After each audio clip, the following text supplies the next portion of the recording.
It started on what should have been just another calm morning, the kind of day where the sun breaks gently through the blinds, spilling golden light across the neighborhood, where sprinklers tick rhythmically and a few early risers wave from their porches. My wife had slipped on her running shoes, tied her hair back into a tight ponytail, and left with her earbuds playing one of her usual podcasts. Something light. Nothing that prepared her for the chaos about to unfold. She had nearly finished. Her third lap around the familiar streets we had called home for the past 3 years when it happened. A sudden bark of authority that sliced through the morning air like a gunshot. "Stop right there! Who do you think you are?" It wasn't my voice, and it wasn't a neighbor joking around. No, this voice was pointed, sharp, and aimed directly at her. She turned, confused, half expecting it to be some misunderstanding, maybe a friend calling out as a prank. But the truth settled in quickly. The words were meant for her, delivered by a man she had never seen before, a stocky figure in an oversized neon security vest that looked more like a costume than a uniform, his arms crossed with the confidence of someone who thought they'd just caught a dangerous fugitive. Behind mirrored sunglasses, he chewed gum, as if auditioning for a B-grade cop drama. My wife, baffled, pulled out one earbud and asked politely, "Excuse me? How can I help you?" Her tone was puzzled, her body language calm, the way a teacher might correct a misbehaving student without raising her voice. But the man stepped forward, tilting his head with that smug authority some people wear when given the tiniest shred of power. "This is a no-running zone. You're trespassing," he declared, glancing at another guard standing stiffly by the sidewalk, a tall, bald man nodding like a bobblehead who had been programmed to agree with every order. Now, let me be clear. We'd lived here 3 full years. Not once had there been a no-running policy, no sign, no memo, nothing even remotely close. My wife jogged that same route every morning without fail.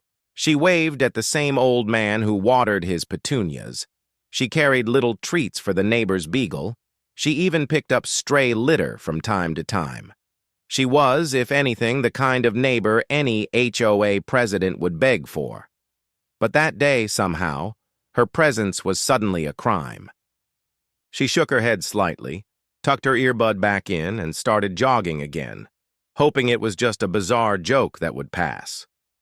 But no. They followed. Their shiny new boots thudded against the pavement as if they were on patrol in some action movie. Their clipboards gleamed, ready to record their so-called incident report.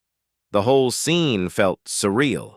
Finally, she stopped again and turned, irritation creeping into her voice. "Seriously? I live here.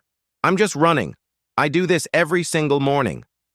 The second guard finally spoke up, his tone robotic. "This is private property, ma'am. HOA rules state no unauthorized activity. We'll need to verify your identity." My wife laughed. Not the kind of laugh you give at a good joke, but the tight, forced laugh of someone trying very hard not to lose their temper. "Running is unauthorized now? I didn't realize fresh air was illegal." But the first guard wasn't smiling. He stepped closer, lowering his voice like he thought it made him sound intimidating. "Please don't be difficult. We just need to confirm you belong here." And that was the moment my wife realized. This wasn't confusion. This was harassment. Their posture, their smirks, the way they circled her like wolves waiting for a sign to pounce, it was deliberate. They weren't just doing their jobs, they were itching to flex power they didn't deserve. They asked for ID. Who brings an ID on a jog? No one. Calmly, she told them, "I live 2 blocks down. You can follow me there, and I'll show you my ID." A logical solution, right? Wrong. "No, ma'am. We can't allow you to walk further until we confirm your identity," one insisted. The logic was absurd. You're not allowed to go home to prove you live at home because you haven't already proven you live at home. That's when they boxed her in, their formation tight, their hands hovering near radios like they were preparing. to call in reinforcements. "We've got a non-compliant female suspect, requesting backup," one muttered into his walkie-talkie, his voice shaky but trying to sound official. My wife blinked slowly, exhaled through her nose, and understood exactly what was happening. These weren't real professionals. These were wannabe soldiers, rent-a-cops with shiny new vests, probably ex-mall security or military washouts desperate to feel important. And behind them was Clara, our HOA president, the infamous Karen of our neighborhood, the woman who once filed a complaint because kids had drawn chalk flowers on the sidewalk. Clara hated my wife for reasons so petty. They'd be funny if they weren't real. Too bright of a sports bra, too loud of sneakers, too friendly with people Clara didn't like. And of course, it all made sense now. This wasn't random. Clara had unleashed her new guards to stage a showdown. But Clara had no idea who she was dealing with. My wife, the calm, polite jogger, was no ordinary resident. She was CIA, not former, not retired, active. Of course, she wasn't about to whip out her credentials in the middle of a suburban sidewalk, but she carried the kind of confidence and training that most people could never even dream of. Still, she tried to de-escalate one last time. "Look, come with me. I'll show you my ID. You'll see I belong here. This doesn't need to get ugly."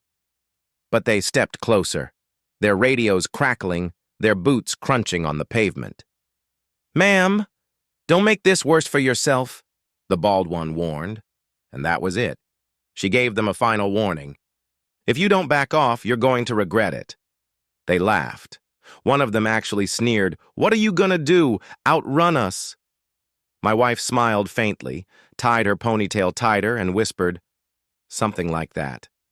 Then, it happened fast. The stocky white guard with the buzz cut lunged forward, trying to grab her arm, but before his fingers touched, she pivoted sharply, driving her palm into his chest with trained precision. He flew backward, landing flat on the pavement with a sickening thud, air knocked clean out of him. His clipboard spun into the grass. The bald guard shouted, "Ma'am, don't resist," and rushed forward, but she caught his wrist mid-swing, twisted, and used his own momentum to flip him face down into the dirt like a rag doll. He groaned, stunned, unable to get up. The third guard, a skinny young man barely out of his teens, hesitated. But bravado overtook common sense. He pulled out his radio and barked, "You're in big trouble, lady." She walked toward him, calm as ever. He reached for her shoulder and she ducked under his arm, swept his legs cleanly, and sent him tumbling hard onto the concrete, where he rolled over and whimpered. Neighbors across the street gasped. One woman raised her phone, recording in wide-eyed disbelief as 3 so-called enforcers lay sprawled in defeat, while my wife adjusted her ponytail like nothing had happened. She muttered under her breath, "I warned them," and jogged calmly, back toward home. By then, a crowd had formed. People whispered, filmed, murmured in awe. Nobody had expected the polite runner to dismantle 3 uniformed guards in under a minute, but that's exactly what had just happened. When she stepped through the door, I looked up and half smiled, asking casually, "So how was your run?" She raised an eyebrow, tossed her hair tie on the counter, and replied, "Let's just say they won't be bothering me again." I laughed nervously, but her face was serious. "Wait, did something happen?" She nodded. The new HOA guards tried to get grabby. My smile vanished. "Are you okay?" She smirked, calm and sharp. "Of course I'm okay. They're the ones who aren't." Minutes later, she showed me the video neighbors had already uploaded. It was everywhere. Twitter, Facebook, even Instagram Reels. Clips of her flipping those guards like training dummies, set to dramatic music and slow motion. The comments were savage. "Don't mess with jogger lady. HOA got owned. CIA versus HOA, guess who wins?" Within hours, the security company was in damage control mode, panicking as their reputation tanked. By the end of the day, all 3 guards were fired. And Clara? Oh, she tried to spin it, issuing a statement about miscommunication and community safety. But it was too late. Her little plan had backfired spectacularly. The neighborhood was buzzing, and my wife had become a legend. People who barely acknowledged her before now saluted, waved, asked for self-defense tips. Some even whispered when she passed, "That's her, the CIA jogger." And from that day forward, nobody, no guard, no Karen, no HOA clown, dared mess with her again.